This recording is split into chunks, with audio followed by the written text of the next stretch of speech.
Tiago, capítulo 1, nós estamos dando continuação à série que começamos ontem à noite sobre como nós devemos enfrentar as angústias, dificuldades, problemas, contrariedades dessa vida. Ontem à noite nós vimos Hebreus, capítulo 12, que Deus disciplina os seus filhos para aproveitamento na santidade, e Ele usa o sofrimento para isso. E hoje eu quero falar no que Tiago ensinou aos cristãos espalhados pelo Império Romano quanto a enfrentar as dificuldades que eles estavam vivendo.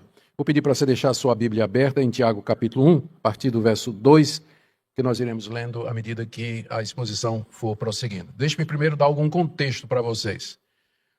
Tiago escreveu essa carta com o objetivo de ajudar os cristãos que moravam na diáspora, nas províncias do Império Romano. Diáspora era o nome que se dava a todo lugar que não fosse Jerusalém e Judá. Então, os cristãos que moravam na diáspora moravam nas 5 províncias do Império Romano. E, aparentemente, havia 2 problemas que Tiago tem em mente, que ele precisa se dirigir para esses problemas e resolver esses problemas. O primeiro é que esses cristãos estavam passando por dificuldades, por provações, decorrentes do fato da hostilidade dos judeus e o início das hostilidades dos romanos contra os cristãos. Além disso, estavam passando por problemas relacionados com finanças, saúde. Tem no capítulo 5 uma orientação sobre o que fazer com os doentes. No capítulo 5 também, Tiago fala de uma situação em que pessoas ricas estavam oprimindo aqueles cristãos espalhados pelo Império Romano. Então, havia toda uma necessidade de orientar aqueles cristãos a como viver num mundo hostil, num mundo onde problemas acontecem diuturnamente. A segunda questão era superficialidade. Aparentemente, esses cristãos tiraram a implicação ou uma consequência errada da doutrina da justificação pela fé, mais ou menos da seguinte maneira: se nós somos justificados pela fé e não por obras, então as obras não são importantes. Se eu tiver fé, eu posso praticar ou não praticar obras, isso não vai ter a maior ou menor importância na minha salvação. Tiago escreve para dizer para eles que essa conclusão está errada. Eles estavam certos ao dizer que a salvação era pela graça, pela fé, mas a conclusão que eles chegaram está errada. Isso não quer dizer que obras não são importantes. Então é importante não somente você crer, mas você viver de acordo com o que você crê. Por isso que a carta ela tem essas 2 abordagens. Como você pode enfrentar o sofrimento e como fazer isso como pessoas que creem no Senhor Jesus e demonstram essa fé através de atitudes. A carta se preocupa com essas 2 coisas, sofrimento e coerência na vida dos cristãos. O capítulo 1 trata dessas 2 coisas. E eu vou começar primeiro fazendo uma exposição dos princípios que Tiago aqui traz para aqueles irmãos e depois o que ele diz a respeito da prática da palavra de Deus como consequência da fé. Mas isso se o tempo der. Vamos, se a gente conseguir chegar pelo menos na parte do sofrimento, já terminar, então já estaremos bem. Então, começando no verso 2 até o verso 4, nós temos o primeiro princípio que Tiago coloca sobre como enfrentar as provações, que é ter essas provações como sendo motivo de grande alegria. Verso 2: Meus irmãos, tende por motivo de toda alegria o passardes por várias provações, sabendo que a provação da vossa fé, uma vez confirmada, produz perseverança. Ora, a perseverança deve ter ação completa para que sejais perfeitos e íntegros, em nada deficientes. Primeiro ponto. Tiago se dirige para aqueles irmãos sofredores que estavam passando por problemas, muita dificuldade, e diz: vocês devem considerar esses sofrimentos como motivo de alegria. Pode parecer insensível da parte de Tiago, que ele não está levando em consideração o sofrimento dos outros, porque é muito fácil você dizer para quem está sofrendo: você devia estar alegre. Então pode parecer que Tiago está sendo insensível, mas na verdade ele não está sendo. Ele está dizendo que a reação do cristão no meio do sofrimento é de toda alegria. Existe uma diferença entre você estar alegre, quer dizer, ninguém nunca vai dizer assim, Deus não pede que a gente diga assim: Deus, eu estou feliz porque eu estou com uma doença terminal. Deus não pede que a gente faça isso. É possível você dizer: Deus está doendo, Deus, isso aqui é alguma coisa que me incomoda muito. Mas o que Deus quer é que você, no meio do sofrimento, você se alegre porque você entende qual o propósito do sofrimento, que é exatamente o que Tiago está dizendo aqui.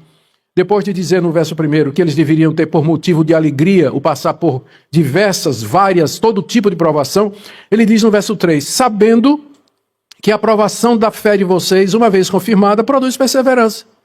Então, se eu entender que Deus está trabalhando a minha fé, trabalhando o meu caráter, Ele quer produzir em mim a virtude cristã e a imagem de Cristo, e que o sofrimento é a ferramenta que Ele usa para fazer isso, então eu, em vez de ficar zangado, ficar frustrado, irritado com Deus, achando que Deus é injusto, eu vou dizer, Deus, eu estou entendendo. Não está fácil, é dolorido para mim, mas eu entendo que o Senhor está moldando o meu ser para criar um caráter cristão. Então, quando você entende isso, as provações elas passam a ser motivo de alegria, porque Deus significa que Deus lhe ama e que Deus está querendo aperfeiçoar você. Deus não deixou você entregue aos seus pecados, Deus não deixou você entregue aos seus vícios, mas Ele está trabalhando em você para restaurar você, abençoar você. Então, verso 1. Tenho por motivo de toda alegria quando vocês passarem pelas provações. Verso 2, motivo, porque vocês sabem que a provação da vossa fé, uma vez confirmada, produz perseverança. Provação da fé. Quando os problemas vêm, o que é testado é a nossa fé. Eu vou continuar a crer em Deus, apesar de ter perdido o emprego, estar doente, continuo lutando por documento e nunca apareceu. Meus filhos estão com problemas, meu casamento está passando por dificuldade, o negócio lá no emprego não vai bem, eu vou continuar a servir a Deus. Então, as provações, elas depuram a nossa fé. A palavra que Tiago usa aqui, quando ele fala ele fala da provação da nossa fé, é uma palavra que é usada para depuração do ouro. O ouro era depurado num cadinho, no fogo, porque as impurezas que estavam no ouro derretiam numa temperatura diferente do elemento em si. Então era pelo fogo que você separava as impurezas do ouro verdadeiro. Então Deus usa o fogo da provação para extirpar, para separar da sua fé aqueles elementos estranhos. Então, uma vez que você entende isso, que a provação da fé, ela produz perseverança. Perseverança é a capacidade de você continuar a crer em Deus quando tudo dá errado. Então, a provação da fé vai produzir perseverança. E a perseverança, Tiago diz no verso 4, ela tem que ter ação completa. Ou seja, Deus só vai parar quando você estiver completo nessa área. Então, se você diz assim, meu Deus, vou sofrer, é só uma fase? Não é não, meu irmão, não é fase não, é a vida toda. Vai ser a vida toda Deus provando a sua fé, construindo o caráter, depurando a sua crença, purificando o seu caminhar. Vocês têm que ter até que a perseverança tenha ação completa. Sabe qual é o propósito de Deus? Veja o final do verso 4. Para que vocês sejam perfeitos e íntegros e que não tenham nenhuma deficiência. Deus só vai parar quando acontecer isso em você. Você seja perfeito, íntegro e que não tenha deficiência de nada. E enquanto você não chega lá, chicote, né? Deus vai usar. Mas quando você entende que Ele está ali disciplinando, porque Ele quer o bem seu, Ele quer formar caráter, aí a sua atitude é de alegria. Deus, eu te agradeço. Posso não entender, não vou dizer que eu estou gostando, mas eu quero te agradecer, porque isso demonstra que o Senhor me ama e que o Senhor está preocupado comigo, com as coisas eternas. Então faz a tua obra, ensina-me, para que eu possa aproveitar o que o Senhor está fazendo da melhor maneira. Primeira orientação, se você está passando por angústias, provações, tenha essas coisas como motivo de alegria, porque é Deus trabalhando no seu caráter e na sua fé. Segunda orientação, peça por sabedoria. Verso 5 até o verso 8. Se, porém, algum de vós necessita de sabedoria, peça a Deus, que a todos dá liberalmente e nada lhes impropera e ser-lhe-á concedida. Peça, porém, com fé e nada duvidando, pois o que duvida é semelhante à onda do mar, impelida e agitada pelo vento. Não suponha esse homem que alcançará do Senhor alguma coisa. Homem de ânimo dobre, inconstante em todos os seus caminhos. Às vezes algumas ocasiões, os tradutores da Bíblia, eles colocam um subtítulo em negrito que quebra o fluxo da passagem. E é claro, naturalmente, nem sempre a tradução ela é exatamente acurada. Quando o verso 4 termina dizendo assim, para que vocês sejam perfeitos e íntegros e que não tenham falta de nada. Literalmente no grego está dizendo isso. Que vocês não sejam deficientes em nada, ou seja, não tenha falta de nada. Aí no verso 5 diz: se porém algum de vocês tem falta de sabedoria, então o verso 5 é a continuação do 4. Ele diz: olha, Deus quer que você seja perfeito, que não tenha falta de nada. Aí no verso 5, mas se vocês têm falta de sabedoria, e aí ele começa a dizer de que maneira essa falta pode ser suprida. Se vocês têm... Por que sabedoria? Presta atenção, não é a coisa que mais importante no meio do sofrimento? O ímpio não precisa disso. Se a empresa do descrente está quebrando, ele vai usar de recursos ilícitos, vai fazer o que ele pode de tramóia, de trambique para poder se salvar. O cristão não. Ele não vai fazer isso. Ele tem uma consciência para com Deus. Então ele precisa de sabedoria de como resolver o problema sem infringir a lei do país. Sua filha apareceu grávida. Para o descrente não é problema. Vamos abortar. Você quer a criança? Não. Aborta. Ninguém tem problema com isso, de consciência. Mas o cristão tem. Então, precisa de sabedoria. Como eu vou resolver essa situação? Meu filho está nas drogas. Você precisa de sabedoria. Como é que eu tomo uma decisão que vai honrar a Deus, resolver o problema, ser uma bênção para o meu filho, testemunho para a igreja? Então, o que você mais precisa é sabedoria. E sabedoria aqui não é inteligência, não é cultura, não é conhecimento geral. Durante 10 anos eu fui chanceler da Universidade Mackenzie, uma das maiores universidades particulares do Brasil. E é da nossa igreja presbiteriana lá. E eu tive contato com gente que tinha todo tipo de título adquirido nas grandes faculdades do mundo. Professores com título de Oxford, Yale, Princeton, cujas vidas eram devastadas. Já iam no 3º, 4º casamento, os filhos todos perdidos. Homens ímpios, imorais, violentos, bêbados, com PhD pendurado lá na parede do seu escritório. Não é desse tipo de conhecimento que eu estou falando, sabedoria aqui. Eu estou falando da sabedoria prática, do Rockman, que é o nome que se dá à sabedoria de Deus no Antigo Testamento, e que você vê no livro de Provérbios. O temor do Senhor é o princípio da sabedoria. Então é essa sabedoria que nós precisamos para enfrentar os problemas. Deus está agindo para que você não tenha falta de nada.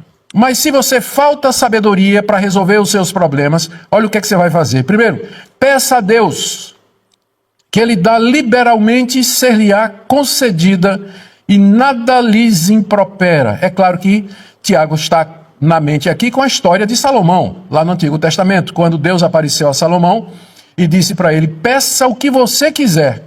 Salomão não pediu a morte dos inimigos, nem pediu riqueza. O que é que ele pediu? O Deus de Salomão é o mesmo Deus nosso. Se você precisa de sabedoria, peça a Deus. E está aqui dizendo que Deus é liberal, Ele dá livremente.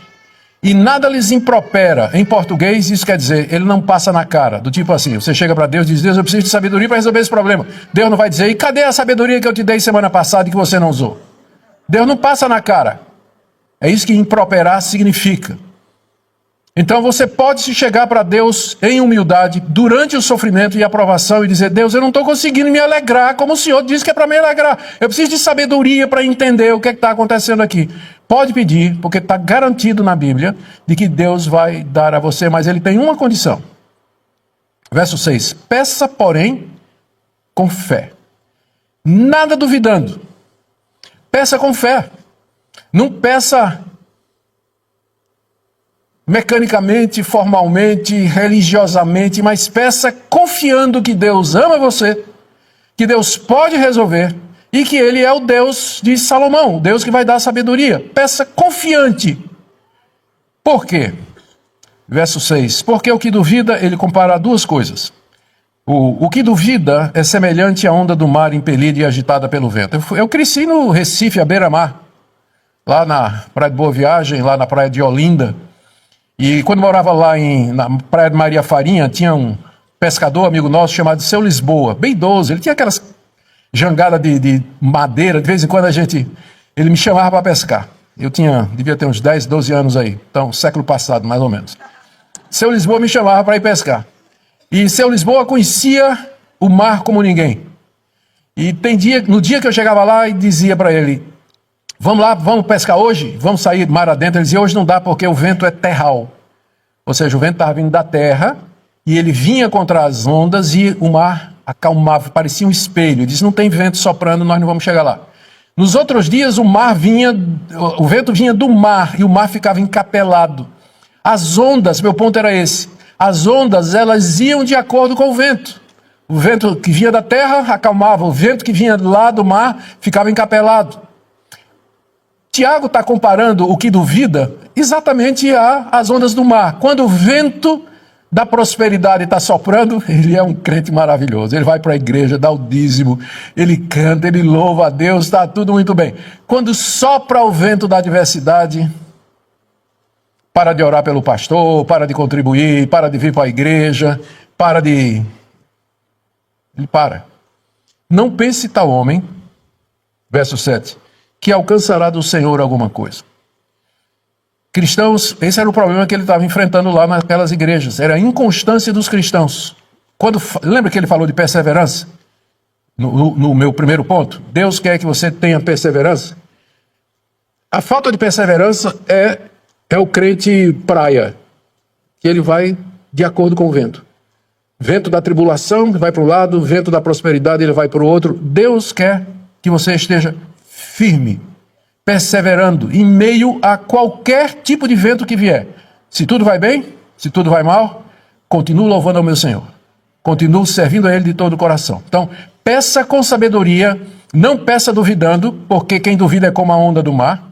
E esse não vai receber de Deus coisa nenhuma. Eu disse que eram duas comparações. A primeira, as ondas do mar, e a segunda está aqui no verso 8, quando ele diz, homem de ânimo dobre, inconstante em todos os seus caminhos.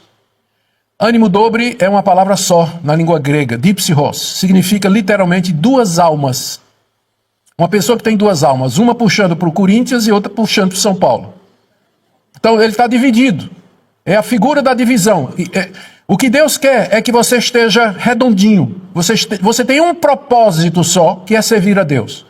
O homem de ânimo dobre, ele é dividido entre o mundo e Deus, entre a fé e a incredulidade. E Deus aborrece esse tipo de coisa. Lembra do profeta Elias? Até quando vocês vão manquejar entre dois pensamentos? Se Deus é Deus, adore a Ele. Se Baal é Deus, então vá adorar Baal. Mas você não pode ficar entre dois pensamentos. No mundo e na igreja. Fé e confiança em Deus. E acreditar na sorte e no azar, supersticioso, fazendo uma fezinha nos santos. É como a onda do mar. E é como se tivesse dois corações ou dois espíritos. São expressões que ilustram o tipo de crente que Deus não vai responder à oração, a não ser a oração de arrependimento. Deus, eu me arrependo e eu quero que o Senhor mude minha vida. Está seguindo a sequência de Tiago? Se alegrem nas provações. Se alegrem porque vocês sabem que as provações visam produzir em você um caráter perfeito, em que você não vai faltar nada. O que você vai precisar mais é sabedoria para isso. Se você tem falta, peça a Deus. Mas lembre, na hora de pedir, você tem que pedir com fé. Porque Deus aborrece o crente de ânimo dobre e o crente vento da praia. Esse eu inventei. Então, Deus aborrece esse tipo de crente. Terceira orientação. Primeira foi, se alegrem. Segunda, peça sabedoria. E terceira, não se deixe levar pela transitoriedade das circunstâncias. Verso 9 a 11. O irmão, porém, de condição humilde, glorie-se na sua dignidade e o rico na sua insignificância, porque ele passará como a flor da erva. Porque o sol se levanta com seu ardente calor e a erva seca e sua flor cai e desaparece a formosura de seu aspecto, assim também se murchará o rico em seus caminhos. O que Tiago está dizendo aqui é o seguinte: as condições da vida se alternam, especialmente na área financeira. Um dia você pode estar pobre, no dia seguinte você pode conseguir uma situação em que você prospera. O oposto também é verdade. Você, de repente, pode ter uma situação boa e vem uma bolha e você perde tudo que você tem. Então, existe uma alternância nas questões dessa vida, particularmente na questão financeira. Por isso, Tiago diz aí, o irmão de condição humilde se glorie na sua dignidade. Você é humilde, quando ele fala de condição humilde, quer dizer pobre. Aquele que está passando necessidade, que é pobre, que não tem muita coisa, mas glorie, se você não tem riquezas para as quais se gloriar, mas você se glorie na sua dignidade, que você pode ser pobre e digno. Diferente do que ensina algumas igrejas aí, que diz que se você é pobre é porque você não tem fé, é porque você está em pecado. Não tem isso na Bíblia. Você pode ser pobre e ser digno. Inclusive está dizendo aqui, glorie-se nisso, na condição humilde. Deus não abençoa com prosperidade todo mundo. E a causa pela qual ele não faz isso não é necessariamente virtude ou mérito da sua parte. Não. Então, se você é humilde, glorie-se na sua dignidade, como pobre que você é. E se você é rico, se glorie no fato de que suas riquezas vão passar. Parece estranho, não é? Mas é o que ele diz aqui, ó. O rico se glorie na sua insignificância, porque ele passará como a flor da erva. Tiago aqui está refletindo. A flor da erva são aquelas florzinhas que nasciam nas campinas da Palestina durante a primavera. Lindas, azuis, amarela, branca, vermelha, formavam um tapete multicolorido. Duravam 3 dias. Elas brotavam, o sol vinha, queimava, elas secavam, a dona de casa passava, colhia no cesto, levava para casa para servir de combustível do fogareiro. Se glorie, Tiago diz, porque a sua glória, a glória das suas riquezas, haverá de passar como a flor da erva, que hoje existe. Verso 11, o sol se levanta com seu ardente calor, e a erva seca. E assim desaparece a formosura do seu aspecto, assim também se murchará o rico em seus caminhos. O que Tiago está ensinando aqui é, não deixe que as alternâncias financeiras da vida tirem a sua perseverança de você continuar a servir a Deus. Porque você pode ser pobre ou você pode ser rico, mas em ambas as coisas, a glória somente é de Deus. Pense nisso, não ponha a sua confiança nem numa coisa nem outra, mas no Deus que nos dá abundantemente e que supre a nossa necessidade. Essa é uma das causas de maior sofrimento na vida dos crentes. É exatamente a questão financeira. E Tiago diz, essas coisas se alternam. Esteja preparado tanto para um quanto para outro. E é por isso que Deus permite essas alternâncias, para que você, sendo pobre, se glorie na sua dignidade, e você, sendo rico, se glorie que suas riquezas não valem nada. Por isso que Deus manda o sofrimento nessa área. Quarta orientação, faça a diferença entre provação e tentação. Verso 12 até o verso 15. Bem-aventurado o homem que suporta com perseverança a provação, porque depois de ter sido aprovado, receberá a coroa da vida, a qual o Senhor prometeu aos que o amam. Ninguém ao ser tentado diga, sou tentado por Deus, porque Deus não pode ser tentado pelo mal e ele mesmo ninguém tenta. Ao contrário, cada um é tentado pela sua própria cobiça quando esta o atrai e seduz. Então a cobiça, depois de haver concebido, dá à luz o pecado, e o pecado, uma vez consumado, gera a morte. O problema é que, no grego, tem uma palavra só para provação e tentação. A palavra peirasmos. Dependendo do contexto, você pode traduzir como provação. Dependendo do contexto, você pode traduzir como tentação. Qual é a diferença? Deus prova, ele não tenta. Deus prova, mas ele não tenta. É importante, Tiago está aqui dizendo, que você faça essa distinção, para você não encontrar a solução errada. Se o diagnóstico está errado, o remédio vai ser errado também. Então, analise cuidadosamente e faça a seguinte distinção. Primeiro, verso 12. Deus prova o sofrimento que você está fazendo. É Deus provando você. Bem-aventurado o homem que suporta com perseverança a provação. O que é que Deus deseja? Que você suporte com perseverança. O que significa suportar com perseverança? Não parar de orar, não parar de louvar a Deus, não parar de crer em Deus, de confiar em Deus, ser grato, ser alegre, entoar louvores, independente da circunstância. Louvar a Deus apesar de tudo. É isso que significa perseverar. Enfrentar a provação com perseverança. Por quê? Porque depois de ter sido aprovado, ou seja, Deus faz essas provações não para reprovar você, mas para aprovar você, você vai receber a coroa da vida que Deus prometeu aos que o amam. Quem são os que amam a Deus? São estes que suportam com perseverança a provação. Porque eles entendem qual é o propósito de Deus. Eles amam a Deus. Eles não são crentes resmungões, insatisfeitos, para eles nada dá certo. Não. É a atitude de perseverar em servir a Deus no meio de todas as circunstâncias. No fim você vai receber a coroa da vida, ou, tradução possível, a vida como coroa, a vida eterna, que Deus dará àqueles que o amam, àqueles que o amam. Quando eu terminei o meu doutorado aqui nos Estados Unidos, isso aí já na década de 90, voltei para o Brasil para dar aulas no Andrew Jumper, que é uma escola de teologia da Universidade Mackenzie. E você sabe como é aquele doutorzinho fresco, né? Fresco assim no sentido de recente, né? Recente, vocês entenderam o que eu quero dizer. É recente, né? E Caxias, os meus alunos, eles morriam de medo, porque eu estava quebrado. As provas do doutor Augusto eram assim, conhecidas pelo rigor que eu tinha colocado no meu coração. Deus, eu quero botar para fora do curso quem não está qualificado academicamente. Então, eu vou fazer isso nas provas. Vou botar prova para quebrar mesmo. E quando eu anunciava na segunda-feira que na sexta ia ter prova, era um horror. A semana dos meus alunos ali era terrível. Porque eu fazia prova para reprovar, para botar para fora quem não tinha condição mesmo acadêmica. Os anos vieram, meus filhos vieram, e a gente aprende mais com os filhos do que os filhos com a gente, e eu mudei de atitude. Né? Fiquei um pouco mais velho, mudei de atitude.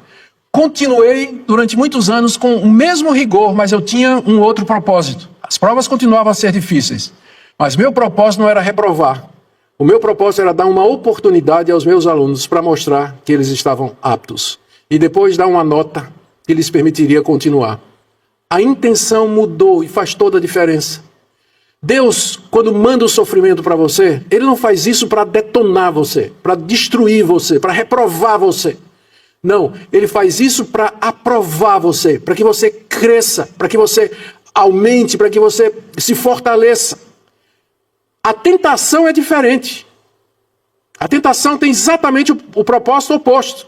E quem faz isso? Ele diz aqui, ó, verso 13. Ninguém ao ser tentado, é a mesma palavrinha, só que agora o sentido é tentação. Ninguém ao ser tentado diga, sou tentado por Deus. Às vezes as pessoas dizem isso, né? Isso aí vem de Deus. Isso aí, Deus está me tentando. Deus está me levando além dos limites. Deus não tenta ninguém.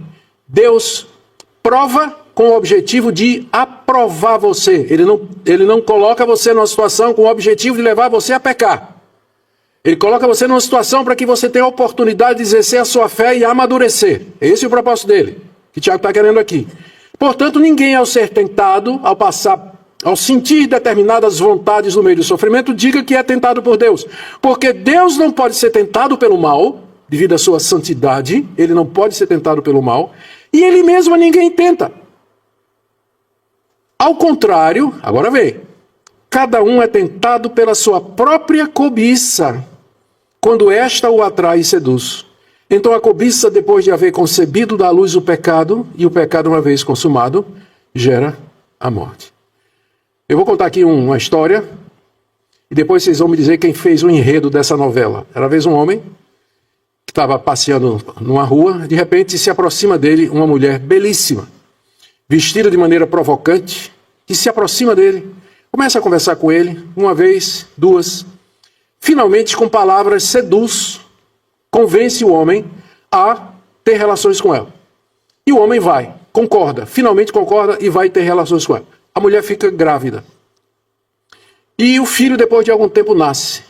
E depois que o filho nasce, quando ele pôde, a primeira coisa que ele fez foi matar o pai. Novela da Globo ou não? Quem é o roteirista disso aí? Tiago. Tiago é o roteirista. Aqui é a história, ó.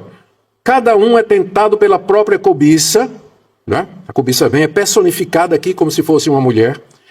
Quando esta o atrai e seduz. Cobiça do nosso coração vem, nos atrai, mostrando como é bom, como é gostoso, como é bonito, como é desejável. Ela nos atrai e seduz. Convence que a gente tem que fazer aquilo. Aí, verso 15. Então a cobiça, depois de haver concebido, depois que a cobiça engravida, que é isso que ser concebido significa. E quando é que a cobiça engravida? Quando você diz não. Quando você diz sim para ela. Se a cobiça chegar no seu coração e você disser não, você não pecou. Tem uma diferença entre ser tentado e pecar. Pensamentos podem vir, mas você pode dizer não. Você pode não evitar que uma mulher bonita passe na sua frente, uma mulher tentadora. Você olhou, ela passou na sua frente, era inevitável. Mas você pode evitar a segunda olhada. Você pode evitar seguir com o rabo do olho. Você pode fazer isso.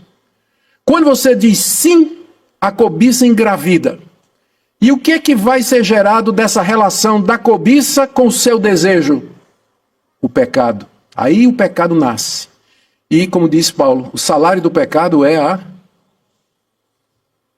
isso. Por que Tiago está fazendo tudo isso? É para dizer aos cristãos, não diga quando você passar por uma situação de provação e sofrimento, e você pecar, não diga que a culpa é de Deus, porque sempre vai ser sua. Imagine aqui a seguinte situação, né? É muito fácil você ser fiel à sua mulher em determinadas situações. Imagine que segunda-feira amanhã, quando você voltar para o seu trabalho, lá na empresa, o seu João, que trabalhava lá com você no escritório durante 30 anos, ele foi demitido, por questão de custos. E o patrão contratou uma jovem mulher de 20 e poucos anos, vestindo uma mini saia, que se senta agora ao seu lado. É claro que sua primeira oração vai ser: Deus, cega teu servo. Vai ser a primeira oração. A segunda é: Senhor Deus, por que o Senhor fez isso? A resposta de Deus provavelmente vai ser: eu não fiz isso para você cair em tentação. Eu fiz isso para dar a você a chance de você mostrar que você é fiel à sua mulher, com o seu João ou com essa estagiária aí. Então, veja que uma situação que representa da parte de Deus uma prova, por causa do seu coração, representa também uma tentação. E se você vier a cair, não coloque a culpa em Deus, dizendo: Deus, a culpa é do Senhor que eu caí, porque foi o Senhor que coordenou as coisas para que acontecesse aquela mudança lá no meu escritório. Notaram então o que é que Tiago está dizendo aqui? Se Deus não tenta, se você caiu no meio de uma provação, no meio de um sofrimento, fez uma coisa errada, isso é o resultado do seu próprio coração. O pecado é seu filho, pode fazer o teste de DNA. Ele é seu filho. Não coloque a culpa em outros. E notaram quem está ausente aqui? Notaram quem está ausente aqui? Nessa história toda, faltou quem? O diabo. Nem o diabo é mencionado aqui. Porque às vezes a tentação é essa, é dizer: não, eu caí porque eu vi isso acontecer num evangelista muito conhecido aqui nos Estados Unidos, que tinha um programa que alcançava lá no Brasil, e ele foi apanhado roubando dinheiro da igreja e tendo relações ilícitas com quem não era a esposa dele. Ele foi para a televisão pedir perdão, e ele era muito conhecido, foi um dos primeiros televangelistas, e ele disse assim, depois que ele confessou e disse, ele terminou dizendo: The devil made me do it. Não tem arrependimento nenhum aí. The devil made me do it. Então o responsável é o devil, não é você. Então muita gente vai dizer isso quando cair. Isso aí foi coisa do diabo. Olhe direito, meu irmão. Isso não é coisa. Não estou aqui sendo advogado do diabo, né? Mas eu não acho que é justo a gente culpá-lo de uma coisa que é nosso coração. O pecado vem do nosso coração. Coração corrompido. Primeiro ponto dos 5 do calvinismo, né? Depravação total. É do nosso coração que procede esse tipo de coisa. Então, esse é o quarto princípio. Faça a distinção entre provação e tentação. Deus nos prova, o nosso coração nos tenta. E ele termina, o próximo ponto está aí do verso 16 a 18, eu estou caminhando para o fim, onde ele diz assim: lembra quem é Deus. Não vos enganeis, meus amados irmãos, toda boa dádiva e todo dom perfeito são lá do alto, descendo do Pai das luzes, em quem não pode existir variação, sombra de mudança. Pois segundo o seu querer, ele nos gerou pela palavra da verdade, para que fôssemos como que primícias das suas criaturas. Não se enganem, irmãos.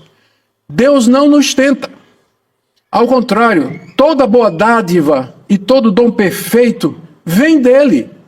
De Deus só vem o bem, só vem graça e misericórdia para os seus filhos.